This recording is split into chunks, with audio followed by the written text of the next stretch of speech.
Episode 18. Live. So I want you to be really careful and watch what you say, because we all know you're a bit of a loose cannon. Funny, very funny. We've gone live 6 minutes early, so for all those that were waiting in lobby, I'll call them. Sorry if we've caught you off guard, but you've got places to be, haven't you? Yeah. Work to do. A lot of work to do. Bank holiday, innit? And there's been so many fucking bank holidays lately. It always happens. You know, there's Easter, then there's first one in May, then there's this one. It's like, why are you moaning about it? They happen every year. Yeah, I know, but it's when April one's a bit late. Right. So then it's like this free altogether, and I'm like, God, like everyone's off work and like no one wants to do it good. Oh, it's terrible. Yeah, it's shit. So I'm happy to see end of them until, what is it, August? Oh, I don't know. Is it Christmas? No, there'll be another one somewhere. Yeah. But today was Murph. Have you done it? No, I was in a camper van. So hang on, let's talk about that. What have you done for the last few days? Because it's pretty cool. I've literally just got back from Whitby. I hired a camper van for 3 nights and took Oscar. And we literally just lived in a camper van by the sea, bang on the coast, overlooking Whitby Beach. It was absolutely insane. And that for you, the sea is magic to you. God, yeah.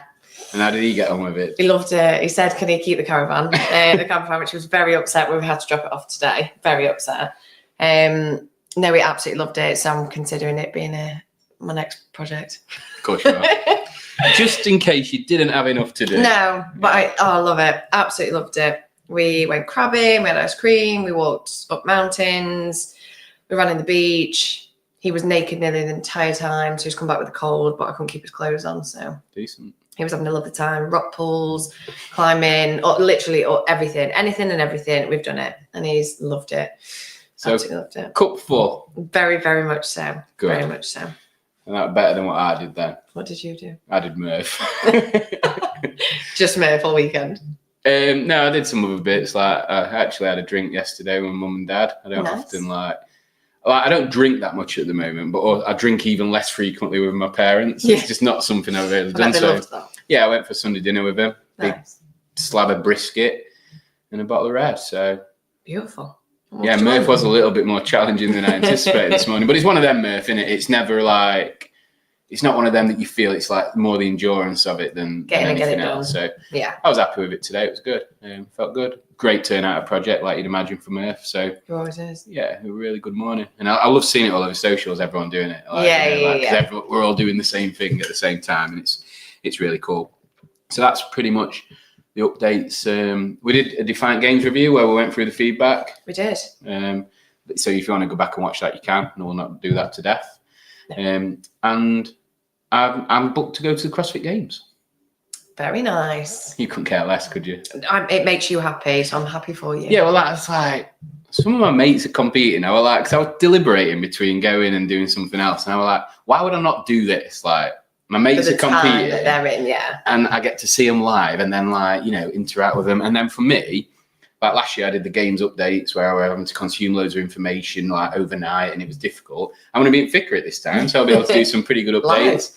Hopefully, bring this mic and see if we can accost anyone in real time. Perfect. Chuck that under the nose, and yeah. So watch out for some. That'd be good. Some mediocre CrossFit Games content. So today's topic, which we'll come on to later, but just to set the scene, is: do you need discipline, or can you hack everything? Okay. Initial thoughts. Oh, I don't know any time to think. Okay. Yes, you need discipline, but can you hack it? No, you need discipline. I think you need discipline for one thing, and all the rest you can hack, but we'll come on to it in a bit. Depends what hack means. Be good at or just get by.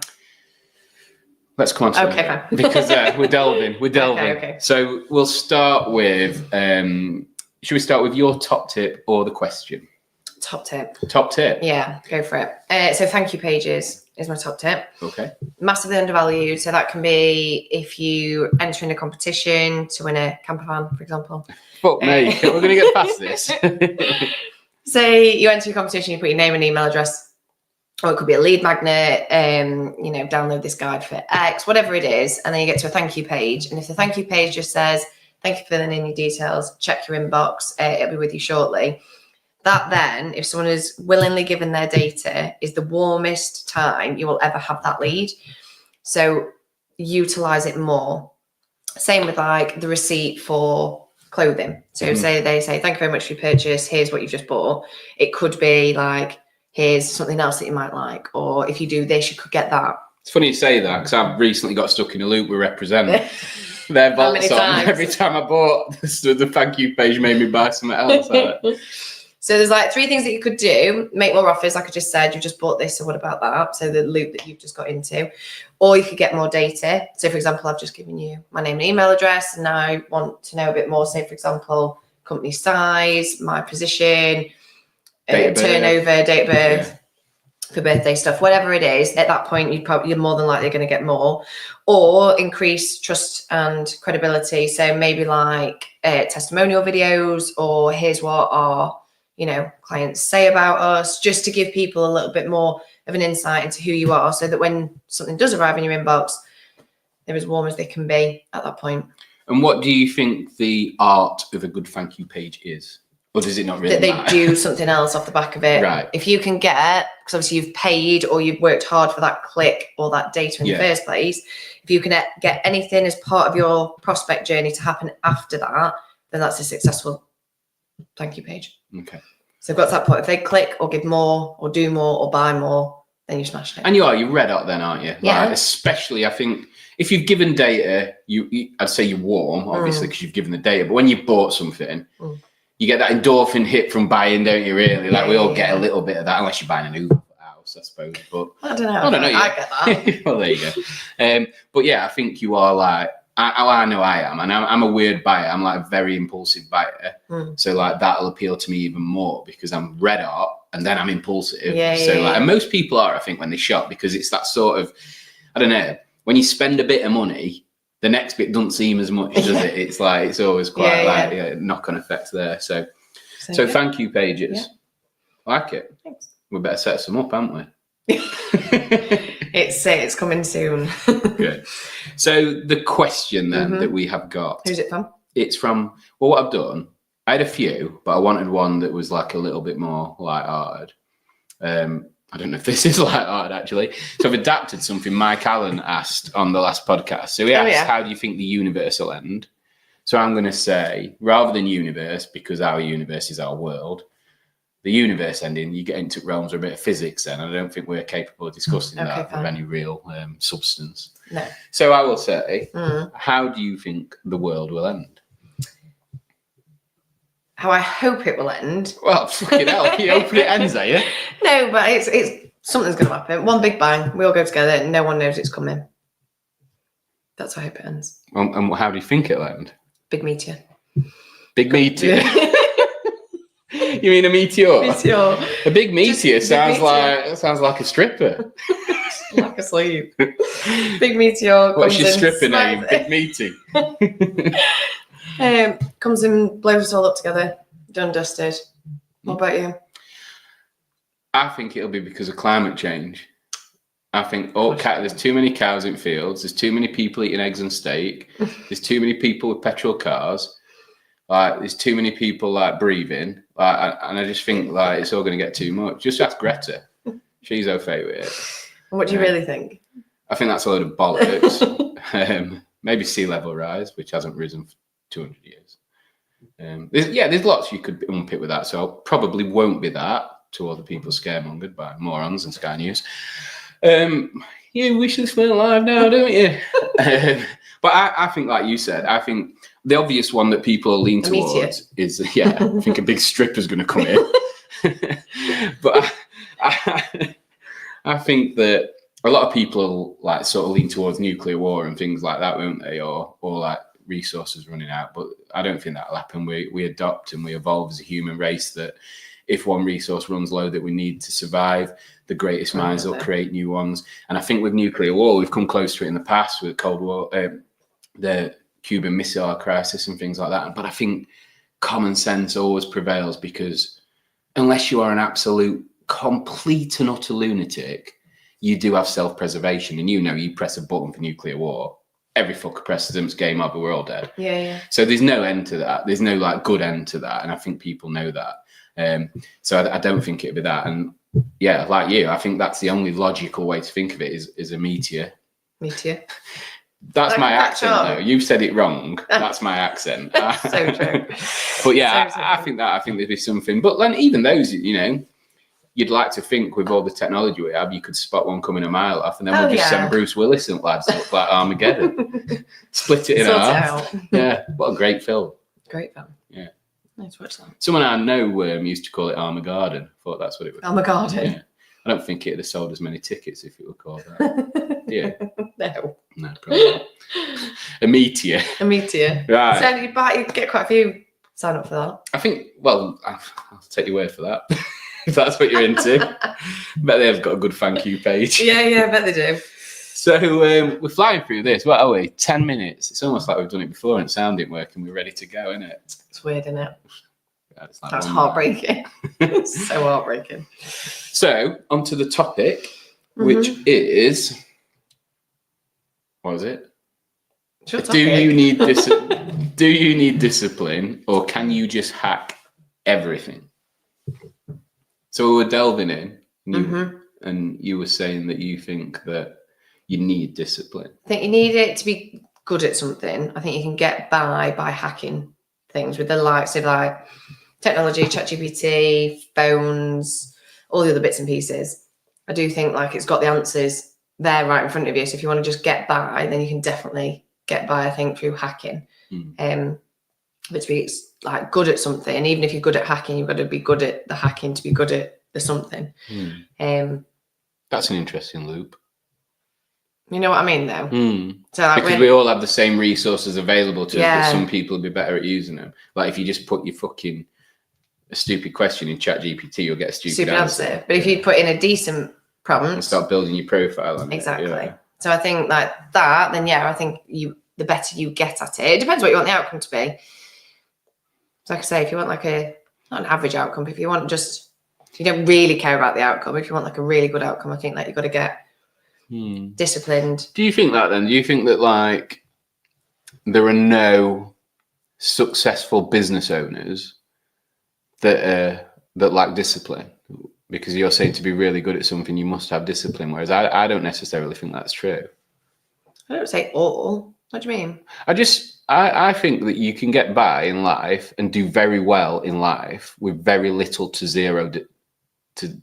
There are definitely. But I mean actually successful as well. I don't mean like, tip of the spear, probably not. But equally, where do you draw the line between being good at hacking and good at like, I don't know, and being successful? I think it depends what you define as success. Because you could hack. Successful to me might be different to. I think we should define success as well. What is success? Oh God, here we go. We could be here for a while. Yeah, we're going on a tangent, but that is interesting, isn't it? What do you define as being successful? It's changed, to be honest, over like the last 10 or 20 years. So once upon a time, and I think we alluded to it before about looking into people rather than looking up to them. I think the more you look into them, the more interesting it becomes as defining what you consider to be success. Once upon a time, it was, like money. Once upon a time, it would have been like freedom. Then it would have been a family. Then it would have been like success can be different to different people. But I think the combination of being able to develop whilst not having financial freedom or location freedom, to me at the moment is success. So I think it depends. I don't need like a value. Doesn't come with a pound sign for me. This is a thing, right, that I find fascinating about success, right? We all say we don't measure success by money because it seems empty. But all those things you've talked about it does. And money driven and money oriented. So freedom is one. Being able to work from anywhere in the world. You can only really do that with money. I agree. I don't think so. I think however we define success, it always comes with the ability to make money from what you're doing. And if you're not, then you can never, all those things we like to say, because it just, I don't know. I feel like people are scared of being money oriented to the point where if someone asks you what success looks like, you'll mention everything but money, but all those things you mention are impossible without money. No, but that's not what I mean. Like in terms of, yes, you are right. You need money for all of those things. But if you said what success and I said £1 million in the bank, that's empty. So you've got to define what your financial freedom looks like. If I, for example, live in a 4-bedroom house and have 2 cars on the drive, 2.4 children, I have 2 like 9 to 5 job, that takes a certain pound sign. Say I live in a camper van. Yeah. Just because we're circling on it. So, but then my pound sign is very different. So then I have to be able to afford to go in X, Y, and Z. All I'm saying is that pound sign, I can't answer success with a pound sign. Yes, you need money for all of it, but that type of money versus the freedom type of money. So it depends on what it is. So financial freedom answers the money question, but it doesn't give you a figure. But you know it means money. Oh, of course I know it means money, but you need the money to do what you consider to be successful. So whether it's freedom or holidays or cars or material. So in essence then, being successful is making an amount of money that enables you to live your life exactly how you want. Oh, yeah. Because you can't live your life exactly how you want without money, even if you don't really want it. Oh, definitely. Yeah. But you can't just say money because they'll go, well, what's £1 million mean? What does it get you? Well, you can't answer that without giving the rest. I remember having this argument. The reason I asked that when you said that, I had not an argument, but a heated debate with someone in a pub years ago, one of my best mates, and it just came to mind when you said that. When I was saying that success equals money, and he was saying it didn't, but he couldn't name anything that didn't need money. Didn't require money. So like, I'm just very logical. So like, I don't, I feel like there's maybe personal success. I guess that success to me is growth, and that maybe don't need money. No. If you Fitness just want to need money. Yeah. That's success if you've got like a successful, healthy body. But some people I know that have got loads of money aren't the happiest people I know. And then when they even get there, it's like, well, do I want more, or do I want that, or do I want that? Yeah, and but then people though, don't you think they're just like, they're not unhappy because they've got money, they're unhappy because they're unhappy. You know what I mean? Money doesn't make you happy, but it can pretty much solve most people's problems that are unhappy. I think it gives you freedom to think like that and look at other things. If you're so driven in one direction, when you do have that, you start to look around and go, well, what do I actually want?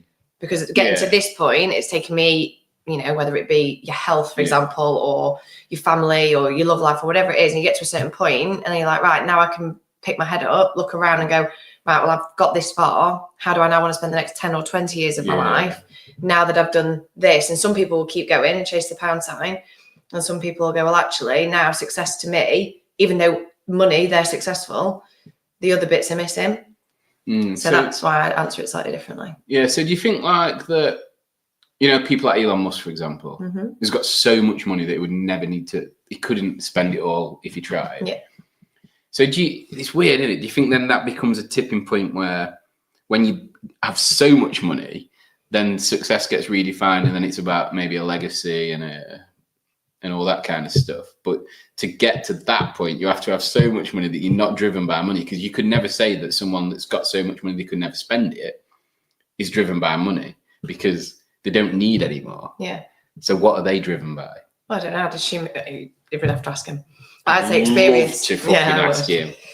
But experience, that's what I found now, richer than anything ever before. Yes, you need money in order to have those experiences, but ultimately, I want to figure out the experiences and then find the money to buy them. Okay, yeah. Which once upon a time, it wasn't. During lockdown, amass as much as you could, and our salary plummeted, or our income plummeted, so everything was like, right, money.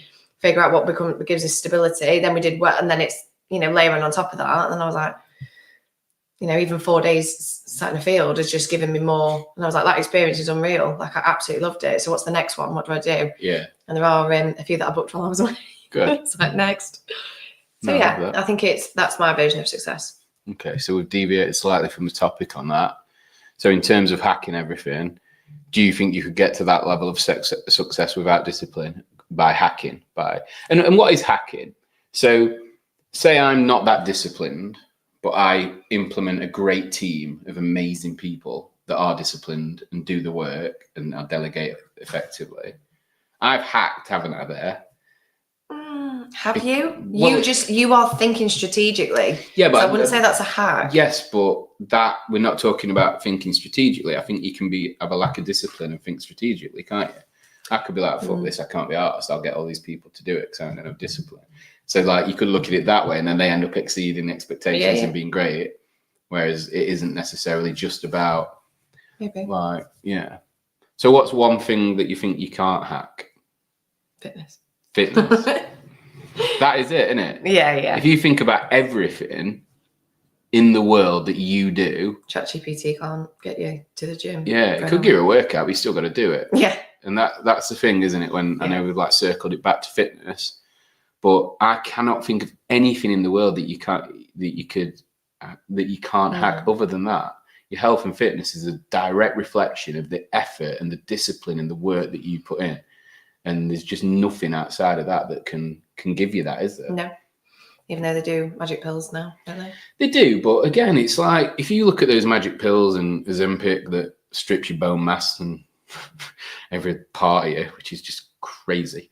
Like them, I think there's a time and a place, stuff like, if someone's really severely morbidly obese, to give them a nudge in the right direction, maybe. But most of that stuff, it's just, if you're not learning to become disciplined, then you're not learning the habits that can keep you in that state forever, which is the goal, isn't it? If you just take a pill and then it strips you away, you're just going to put it back on because you've not really learned anything from that process. Like, and I say you are, and most people are. There's going to be outliers, but there's something really fulfilling about earning something through discipline. And when that is your health and fitness, like when we track workouts at Project, and we can like look in a year, have we got fitter? You know what I mean? Yeah. Like, it's a thing that I'm doing at the moment with Elliot on the InBody. I go on the InBody every week. I have to get on that InBody every week and send him my stuff, and we'll review it together. And it's like, you can't hide. If you've had a shit week, it fucking smacks you in the face, and then you're like doing text to shame. And it's stuff like that. And it's just so fucking rewarding when there's something that you earn that can only be yours. Like, there's a huge thank you. There is, isn't there? And even in business, like, and business is different, I guess. But like, when I have any form of success, I automatically look, like I look to you, I look to other people that have helped me. And I love that feeling of having those great people around me that can help me become successful. But it's not just mine. And that doesn't matter. That's actually a good quality, I guess, that you look around for people to thank for the stuff you're doing. But when it's fitness, and I get an extra, when I do my pull-up cycle and I get an extra 2 strict pull-ups, I'm like, fucking hell, it's something that's really, you're the same, aren't you? When you do your handstand walking and you get an extra meter, you'll text me straight away and be like, fucking hell, nailed it. But it's I think that is the one thing you can't hack. Well, I tried. With what? Well, when I were a big lad, I did all sorts. All them magic pills, I were all over them. This is the difference in me. Did you? Yeah, I had like ketones. I thought you just ate them and just cracked on. Didn't read out else. And then Elliot will tell you this. This is a good one. There were once, right? I can't believe I'm saying this, but you know what? Fuck it. Go on. I bought this like fat suit thing. Fat suit? Yeah, so it was like this rubber thing, and you put it over yourself, and then you worked out. Is that like you put it under your clothes, and it was meant to make you sweat in a bullshit. Is that full Monty where he sits in the garden shed with like clean film? I didn't have clean film, man. But it was like proper rubber thing. It was like a wetsuit almost. And the stuff it said like it was meant to make you sweat in a very specific way that helps you lose weight. Like there's only one way to sweat, mate. But I were all sweat anyway. And I fucking put it on. I went to Project. I do an open gym with Fletch and Elliot, and they were like, they were being nice because like they didn't want to lose a member, I suppose. But I could smell it, and it smelled like all rubbery and plasticky. And I think I got through about 3 minutes at workout and took it off. But that's what I mean. That was the sort of shit I used to do. So that's why I think I'm very qualified to speak on this kind of stuff. And I get passionate about it because that was the lack of discipline. I always wanted an easy option. And it weren't until all I did was implement consistency and became disciplined. Saw the results, It just... So like, I know sometimes I fucking say stuff and it's because I've done it all. I've tried everything. And the only thing that ever worked... really made my day. Yeah. I'll ask Elliot about it next time. I'm going to him because we brought it up the other day and it was quite funny. That's why it's so there's just nothing you can do to hack fitness. I agree. I think that's the one. Right, Bank Holiday live podcast done. Smashed it. Boom. Now you have to wait for this awkward bit while you click end stream. Yeah.